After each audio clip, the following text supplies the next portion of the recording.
नमस्कार, जनसंपर्क टुडे में आपका स्वागत है। आज की दिन भर की खास खबरों के साथ मैं हूं देवेंद्र गारे।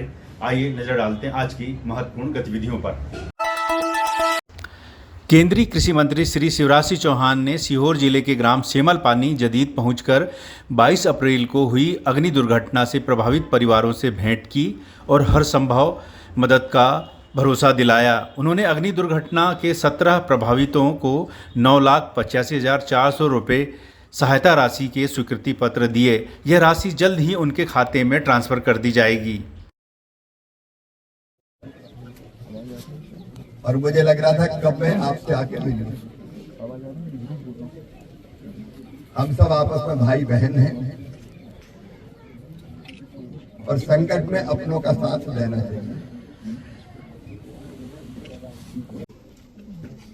ऐसे भाई और बहनों के बीच जाके उनके दर्द को समझना चाहिए और तकलीफ को दूर करने की कोशिश करनी चाहिए। अभी तो अपन एक आत्मा है, नहीं तो काहे के इंसान। शासकीय योजनाओं का लाभ लेने के लिए समग्र पोर्टल पर हितग्राहियों की ई-केवाईसी कराना अनिवार्य है। सीहोर जिले का कोई भी हितग्राही शासन की योजनाओं का लाभ पाने से वंचित ना रहे, इसके लिए कलेक्टर श्री बालागुरु के तथा जिला पंचायत सीईओ डॉक्टर नेहा जैन के निर्देश पर दिन में भीषण गर्मी को देखते हुए नागरिकों की सुविधा के लिए सुबह और शाम को ई-केवाईसी के लिए कैंप लगाए जा रहे हैं। मैदानी अमला रात तक ई-केवाईसी का कार्य कर रहे हैं। कैंप में ई-केवाईसी निःशुल्क उपलब्ध है। कलेक्टर तथा जिला पंचायत सीईओ ने जिले के सभी नागरिकों से कैंप में पहुंचकर ई-केवाईसी कराने की अपील की है। भारत सरकार की महत्वाकांक्षी योजना सहकार से समृद्धि के अंतर्गत सीहोर जिले की बहुउद्देशीय प्राथमिक कृषि साख सहकारी संस्था खजूरिया कला, निपानिया कला तथा मोगरा राम का चयन कर इन संस्थाओं में प्रधानमंत्री जन औषधि केंद्र की स्थापना की गई है। इन संस्थाओं में फार्मासिस्ट की नियुक्ति कर जेनरिक दवाएं विक्रय के लिए उपलब्ध कराई गई हैं। प्राथमिक लघु वनोपज सहकारी संस्था रहटी द्वारा उत्पादित उत्पाद भी इन संस्थाओं में विक्रय के लिए उपलब्ध रहेंगे। जन औषधि केंद्रों पर उपलब्ध दवाओं के प्रचार प्रसार के लिए प्रचार वाहन को सहकारिता उपायुक्त श्री सुधीर कैथवास ने हरी झंडी दिखाकर रवाना किया। लोक स्वास्थ्य यांत्रिकी विभाग द्वारा विगत एक माह में सीहोर जिले के ग्रामीण क्षेत्रों में 899 हैंडपंपों का सुधार कार्य कराया गया है। जिले के 269 हैंडपंपों में 538 राइजर पाइपों को बढ़ाने का कार्य किया गया है। मवेशियों के पीने के पानी के लिए 25 अप्रैल 2025 को प्रातः 8 बजे कोलार परियोजना के अंतर्गत झोलियापुर बैराज के गेट खोले जाएंगे। आमजन को कोलार नदी में आवागमन एवं निस्तार संबंधी गतिविधियां नहीं करने की अपील की गई है। जिले में आज राष्ट्रीय पंचायत दिवस मनाया गया। जिले की सभी ग्राम पंचायतों में इस अवसर पर कर्तव्यों और जिम्मेदारियों को ईमानदारी तथा निष्ठा से निभाने की शपथ ली गई।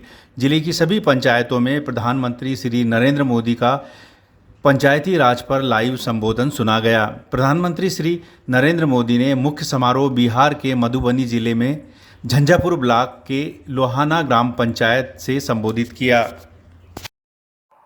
पंचायतों के डिजिटल होने से एक और फायदा हुआ है। जीवन मृत्यु प्रमाण पत्र, भूमि धारण प्रमाण पत्र, ऐसे कई दस्तावेज आसानी से प्राप्त कर सकते हैं। आजादी के अनेक दशकों बाद जहां देश को संसद की नई इमारत मिली, वहीं देश में 30,000 नए पंचायत भवन भी बनाए गए। पंचायतों को पर्याप्त फंड मिले, ये भी सरकार की प्राथमिकता रही है। बीते 10 साल में 2 लाख करोड़ रुपए से ज्यादा का फंड पंचायतों को मिला है। ये सारा पैसा गांव के विकास में लगा है। साथियों, ग्राम पंचायतों की एक और बड़ी समस्या भूमि विवाद से जुड़ी रही है। कौन सी जमीन आबादी की है, कौन सी खेती की है, पंचायत की जमीन कौन सी है, सरकारी जमीन कौन सी है, और इन सारे विषयों पर अक्सर विवाद रहता था। इसके समाधान के लिए जमीनों का डिजिटलीकरण किया जा रहा है। जमीनों के रिकॉर्ड का डिजिटलीकरण से अनावश्यक विवादों को सुलझाने में मदद मिली है।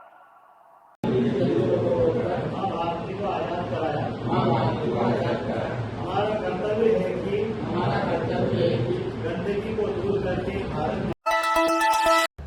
कल फिर मिलते हैं दिन भर की खास खबरों के साथ। तब तक के लिए नमस्कार। और हाँ, महत्वपूर्ण खबरों के लिए हमारे YouTube चैनल को सब्सक्राइब करें और लाइक करें।